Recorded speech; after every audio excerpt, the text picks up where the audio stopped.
அட என்னங்க சொல்றீங்க? வெஜ்ல மட்டன் பிரியாணி, மீன் குழம்பு, மட்டன் குழம்பா? அட ஆமாங்க, நான் என்னோட ஃப்ரெண்ட் ரிசப்ஷனுக்கு இன்னைக்கு நான் போயிருந்தேன். ஸோ இங்க பாத்தீங்கன்னா 2000 பேருக்கு சும்மா பிரம்மாண்டமா ஃபுட்ஸை ப்ரிப்பேர் பண்ணியிருந்தாங்க. இந்த நான்வெஜ் ஐட்டத்தை வெஜ்ல ப்ரிப்பேர் பண்ணியிருக்கவங்க தான் நம்ம பிரைட் கேட்டரிங் சர்வீஸ். இங்க ஒர்க் பண்ற செஃப்ஸ், சூப்பர்வைசர்ஸ், ஒர்க்கர்ஸ் எல்லாமே பக்காவான யூனிஃபார்ம், ஹெட் கேப்லாம் போட்டு மக்களுக்கு சூப்பரா சர்வ் பண்ணியிருந்தாங்க. இது மட்டும் இல்லாம நீங்க சாப்பிடுறப்ப உங்களை கவனிக்க கிட்டத்தட்ட 50 சூப்பர்வைசர்ஸ் இருக்காங்க. ஒரு சூப்பரான மேட்டர் என்னன்னா, நீங்க பந்தியில உட்கார்ந்ததுமே உங்க கையில ஒரு மெனு கொடுத்துருவாங்க. ஸோ இதுல இருக்க மெனுஸா உங்க இலையில பரிமாறுவாங்க. நெல்லூர் சைவ மட்டன் குழம்பு, சாட்பட்டா சைவ சிக்கன் கிரேவி, மலபார் சைவ மீன் குழம்பு, தலப்பாக்கட்டு சைவ mutton biryani, fish fry and ஸ்வீட்னு இது மாதிரி 36 ஐட்டத்தை சூப்பரா சர்வ் பண்ணியிருந்தாங்க.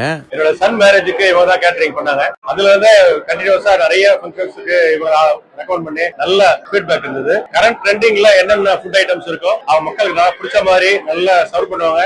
அனைத்து விதத்திலையும் ஃபுட் குவாலிட்டி, சர்விங் எல்லாமே சூப்பரா இருக்கும். வந்து எல்லாம் சாப்பிட்டவங்க எல்லாருமே நல்லா இருக்குன்னு சொல்றதுக்காக எல்லாம் ரெக்கமெண்ட் பண்றதுக்கு நிறைய சான்சஸ் இருக்கு. நல்ல கைண்டா சர்வ் பண்ணுவாங்க. பாரத பிருந்தாவன் கன்வென்ஷன் சென்டரோட உரிமையாளர் இந்த விழாவுக்கு வந்திருந்தேன். நம்ம கேட்டரிங் சர்வீஸ் நல்லபடியா பண்ணியிருந்தாங்க. எல்லாமே வெஜ்ல எல்லாம் நான்வெஜ் கொடுத்துருந்தாங்க. எல்லாமே ஆரோக்கியமா இருந்தது, சுவையாவும் இருந்தது. சோ உங்க வீட்டு ஃபங்க்ஷன்ஸ்க்கு குக் பண்ண ஸ்கிரீன்ல தெரியுற இந்த நம்பருக்கு கான்டாக்ட் பண்ணுங்க. அண்ட் இந்த வீடியோவை மறக்காம உங்க ஃப்ரெண்ட்ஸ் அண்ட் ஃபேமிலிக்கு ஷேர் பண்ணி விட்டுட்டு அப்படியே நம்ம பேஜை ஃபாலோ பண்ணிக்கோங்க. தேங்க்யூ.